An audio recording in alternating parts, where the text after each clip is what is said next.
Bayangkan sebuah meja makan sederhana, tidak ada peta perang, tidak ada tank, tidak ada bendera negara, hanya roti. Selama ini roti kita anggap urusan dapur, urusan perut, bukan urusan politik global. Padahal justru dari hal sesederhana itulah kekuasaan sering bekerja paling efektif. Diam-diam, tapi terasa. Hari ini, gandum bukan lagi sekadar bahan pangan. Ia sudah berubah fungsi, menjadi alat tawar, menjadi sumber tekanan, dan dalam banyak kasus menjadi faktor penentu stabilitas sebuah negara. Faktanya sederhana, Rusia adalah satu eksportir gandum terbesar di dunia. Artinya ketika dunia bicara soal pasokan pangan global, Rusia bukan pemain tambahan. Ia berada di pusat arus distribusi. Dalam sistem global yang saling terhubung, posisi pusat selalu punya pengaruh.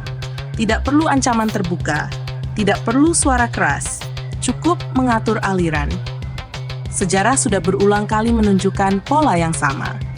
Gejolak sosial hampir selalu berawal dari kebutuhan paling dasar. Arab Spring tidak meledak karena debat panjang soal demokrasi, melainkan karena harga roti yang melonjak. Di Eropa sendiri, kerusuhan akibat krisis pangan bukan cerita baru. Masyarakat bisa menoleransi banyak hal, tapi perut kosong jarang sabar. Di titik ini, pertanyaannya bukan lagi soal moral, bukan soal siapa benar dan siapa salah, melainkan siapa yang mengendalikan jalurnya. Siapa yang menentukan harga? Siapa yang memutuskan siapa dapat lebih dulu dan siapa harus menunggu? Karena sebuah negara mungkin masih bisa bertahan tanpa gas selama beberapa bulan. Tapi tanpa makanan, hitungannya jauh lebih pendek. Hari ini, kita tidak sedang menyebarkan propaganda. Kita hanya mencoba memahami bagaimana gandum, komoditas yang terlihat biasa, perlahan berubah menjadi instrumen geopolitik. Untuk itu, kita perlu mundur sejenak dan melihat gambaran yang lebih besar. Pertanyaan kuncinya sebenarnya sederhana. Mengapa harga gandum dunia tidak ditentukan di ladang, tetapi di gedung-gedung finansial? Jawabannya membawa kita ke dua kota, Chicago dan London. Bukan karena kota-kota ini menanam gandum paling banyak, melainkan karena di sanalah sistem penentu harga global dibangun sejak puluhan tahun lalu. Chicago Board of Trade bukan pasar tempat gandum dimakan. Ini pasar kontrak, tempat orang memperdagangkan janji gandum di masa depan. Disinilah harga dibentuk bukan berdasarkan kebutuhan makan, melainkan kekuatan modal dan perhitungan finansial. Ketika spekulasi masuk, harga bisa bergerak bukan karena panen gagal, tetapi karena sentimen investor. Semua transaksi ini menggunakan dolar Amerika Serikat. Artinya bahkan negara yang menanam gandum tetap bergantung pada sistem keuangan barat. Ibaratnya begini, petani punya ladang, punya hasil panen, tapi harga jualnya ditentukan oleh orang yang tidak pernah menyentuh tanah. Selama puluhan tahun, sistem ini diterima sebagai hal normal. Barat bukan hanya menjadi pedagang, tetapi juga penentu aturan. Namun keseimbangan lama mulai bergeser. Disinilah banyak orang salah paham. Mereka mengira langkah negara-negara BRICS di sektor pangan hanyalah retorika politik, sekadar simbol perlawanan. Padahal yang sedang dibangun justru lebih konkret. Struktur baru, pelan tapi terarah. Salah satu gagasan yang muncul adalah pembentukan bursa gandum alternatif. Tujuannya bukan menggantikan sistem lama dalam semalam, melainkan mengurangi ketergantungan pada mekanisme harga yang selama ini terpusat di Barat. Rusia, Brasil, dan India bukan negara kecil dalam urusan pertanian. Mereka punya produksi, mereka punya pasar, dan kini mulai mempertanyakan satu hal sederhana. Mengapa harga hasil bumi mereka selalu ditentukan di tempat lain? Jika produsen utama mulai berdagang di dalam lingkaran mereka sendiri, dengan aturan yang mereka susun sendiri, maka pengaruh sistem lama perlahan berkurang. Ini bukan revolusi cepat. Ini pergeseran pelan, dan justru pergeseran semacam inilah yang sering luput dari perhatian, padahal dampaknya jauh lebih dalam. Di saat yang sama, Eropa mengambil langkah berbeda, bukan mendekat, tetapi menjauh. Sejak 2024, Uni Eropa memberlakukan tarif impor yang sangat tinggi terhadap gandum Rusia. Langkah ini kemudian diperluas lagi pada 2025 ke produk pertanian dan pupuk lainnya. Secara resmi, alasannya jelas, melindungi pasar internal, dan mencegah dana mengalir ke Rusia untuk membiayai perang. Namun kebijakan ini juga membuka dilema lain. Eropa membatasi impor, tetapi tetap mengizinkan gandum Rusia melintas menuju negara-negara ketiga. Artinya, gandum tetap mengalir. Hanya arahnya yang diatur ulang. Dan disinilah konflik kepentingan mulai terlihat lebih jelas. Kebijakan Uni Eropa itu terlihat tegas di atas kertas. Tarif tinggi, daftar hitam kapal, pengawasan diperketat.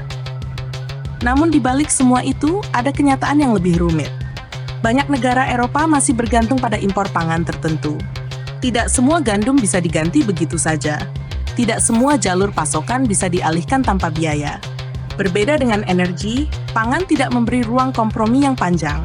Pemanas bisa dimatikan beberapa jam, konsumsi bisa ditekan, subsidi bisa menambal, makan tidak punya pilihan itu. Ketika harga gandum naik, dampaknya cepat terasa. Bukan di laporan ekonomi, tetapi di dapur rumah tangga. Inflasi pangan selalu memicu reaksi berantai. Biaya hidup naik, ketegangan sosial meningkat. Pemerintah berada di posisi serba salah. Menahan harga berarti menguras anggaran. Membiarkan harga naik berarti menghadapi kemarahan publik. Disinilah sanksi mulai menunjukkan sisi lain. Bukan sebagai alat tekanan satu arah, melainkan sebagai cermin ketergantungan. Rusia sebagai eksportir besar tidak berhenti menjual gandum. Yang berubah hanya arah pasar. Pasokan dialihkan ke negara-negara non-barat. Kontrak baru disusun, hubungan dagang diperkuat di luar lingkaran lama. Dalam dunia perdagangan pangan, pembeli selalu ada, terutama di negara-negara berkembang yang tidak punya banyak pilihan. Sementara itu, Eropa harus menyesuaikan diri dengan pasar yang lebih mahal dan lebih ketat. Bukan berarti kelaparan langsung terjadi, tetapi tekanan ekonomi perlahan menumpuk. Di sisi lain, isu gandum dari wilayah pendudukan Ukraina ikut memperkeruh suasana. Uni Eropa menuduh sebagian gandum yang diekspor Rusia berasal dari wilayah tersebut. Puluhan kapal dimasukkan ke daftar hitam. Langkah ini mempertegas satu hal. Perdagangan pangan kini sepenuhnya politis. Gandum tidak lagi diperlakukan sebagai barang netral. Setiap muatan membawa implikasi hukum, moral, dan geopolitik. Di tengah kondisi ini, proyek bursa gandum alternatif terus dibicarakan. Bukan sebagai solusi instan, tetapi sebagai jalur cadangan. Negara-negara BRICS memahami satu hal penting. Selama harga ditentukan di luar kendali mereka, kedaulatan pangan akan selalu rapuh. Dengan membangun mekanisme sendiri, mereka mencoba memotong satu lapisan ketergantungan. Tujuannya sederhana, mengurangi dampak spekulasi, menghindari tekanan sanksi, dan memperkuat perdagangan antar produsen. Langkah ini belum mengguncang sistem lama. Chicago dan London masih berpengaruh, dolar masih dominan. Namun perubahan besar jarang datang dengan suara keras. Ia biasanya bergerak perlahan, lalu tiba-tiba terasa tak terhindarkan. Bagi Barat, tantangan terbesarnya bukan kekurangan gandum hari ini, melainkan hilangnya posisi sebagai pengatur utama besok. Karena begitu produsen utama punya jalur sendiri, kemampuan untuk mengendalikan harga dan aliran akan menyusut. Di titik ini, pangan menunjukkan wajah aslinya sebagai instrumen kekuasaan. Bukan lewat ancaman terbuka, tetapi lewat pengaturan. Siapa yang mendapat pasokan stabil, siapa yang harus menyesuaikan diri, dan siapa yang membayar lebih mahal. Dunia hari ini bergerak menuju tatanan yang lebih terfragmentasi. Tidak lagi satu pusat. Tidak lagi satu aturan. Dalam kondisi seperti ini, negara yang mampu menjamin kebutuhan makan rakyatnya memiliki keunggulan strategis yang sering diremehkan. Karena stabilitas politik selalu berawal dari stabilitas perut. Eropa masih kuat secara ekonomi dan militer. Namun ketergantungan struktural di sektor pangan membuatnya harus lebih berhati-hati. Sanksi tetap berjalan. Narasi moral tetap dijaga. Tetapi di balik layar, perhitungan menjadi semakin pragmatis. Pada akhirnya, politik global selalu kembali ke hal paling dasar. Siapa yang bisa menyediakan? Siapa yang bisa mengatur?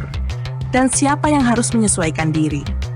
Gandum mungkin terlihat sederhana, namun dalam dunia yang saling bergantung, ia bisa menentukan arah kebijakan, mengubah hubungan antar negara, dan mempengaruhi stabilitas dalam negeri. Bukan dengan cara dramatis, bukan dengan ledakan, tetapi lewat keputusan administratif, kontrak dagang, dan arus distribusi. Di era ini, kekuasaan tidak selalu datang dari senjata. Seringkali, ia hadir dalam bentuk yang jauh lebih sunyi. Dan selama manusia masih harus makan setiap hari, pangan akan tetap menjadi salah satu kunci utama dalam permainan geopolitik global.